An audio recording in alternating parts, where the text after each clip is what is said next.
So The Laundromat is a movie that deals with corruption, it deals with shell companies, it deals with the problems with society when the rich want to get richer and they screw over the meek, the poor. And yeah, it's a movie that is not that exciting for what it's trying to present.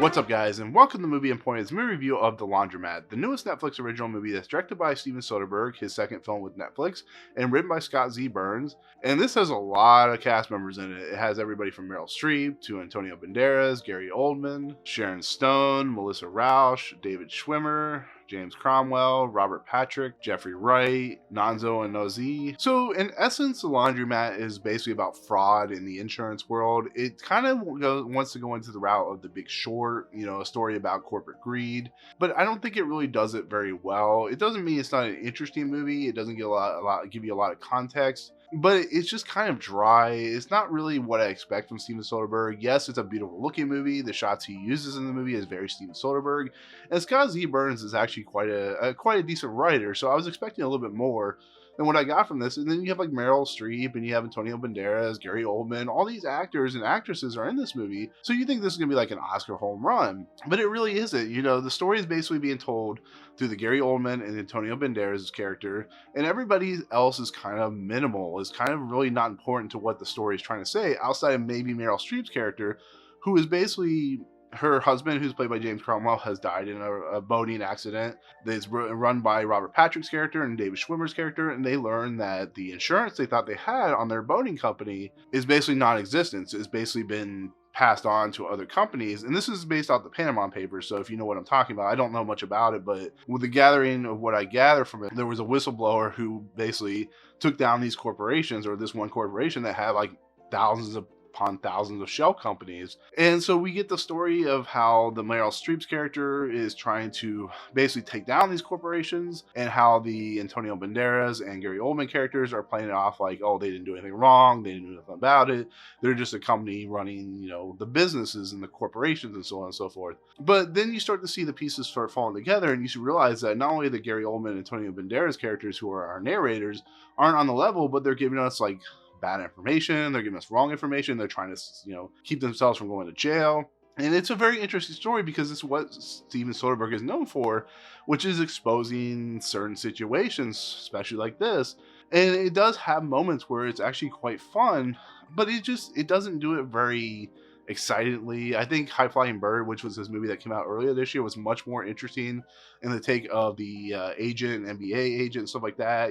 I just don't think it's a very fascinating movie. Meryl Streep, who I thought was going to be the main focus of this movie, with interstitials of the Gary Oldman and Antonio Banderas character, is not really in it that much. She's in it more than like other characters who are kind of shown through these interstitials of step one, step two, step three, step four, step five. But she kind of disappears through half the movie. At one point, it deals with the Nonso Anzali's character, who is a wealthy guy who's running these shell corporations, and he's cheating on his wife and so on and so forth.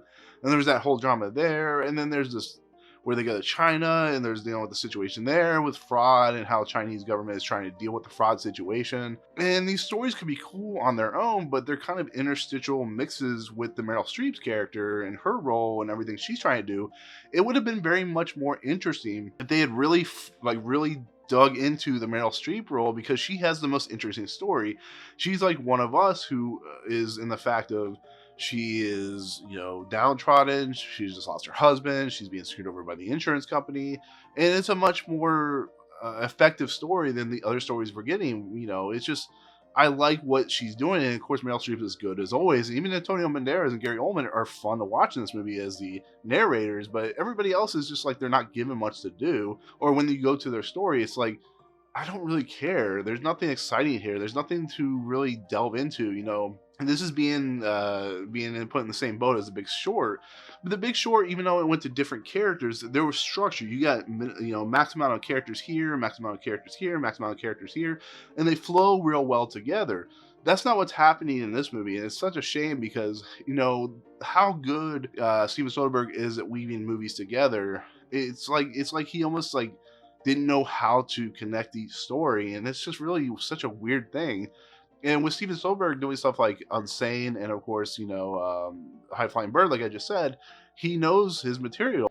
Something like Logan Lucky, which is basically the southern version of his Ocean 11 series, has an interesting structure to it. You really feel the connection between these characters. And yeah, when Hilary Swank comes in at the end, it's kind of weird, but I just didn't get that here. I don't know why. It just didn't connect with me. And it's not the worst that Netflix has ever put out, Remember the World, but it's still just a kind of a disappointment for what Steven Soderbergh is known for doing. Look at his resume. Look at the movies he's made. This is like I said, right up his alley. He is that kind of director that can kind of get an interesting take out of you, and interesting performances out of his characters, but it's just not there, and it's such a shame. You have such an amazing cast, and it's just not really done much with. And they go and do certain things with the settings and the sets with all the characters, but like I said, as a coherent whole, it doesn't work. So it's not a good movie. I still recommend, because it will be on Netflix here Friday, I think October 18th or something like that. So when you get a chance, watch it. Tell me in the comments below when you do watch it. Tell me what you think. But like I said, yeah, it's not one of my favorites of Steven Soderbergh. So, but anyways, that'll do it. That's my take on the Laundromat. Let me know in the comments below, like I said, what you think of it when you actually eventually see the movie.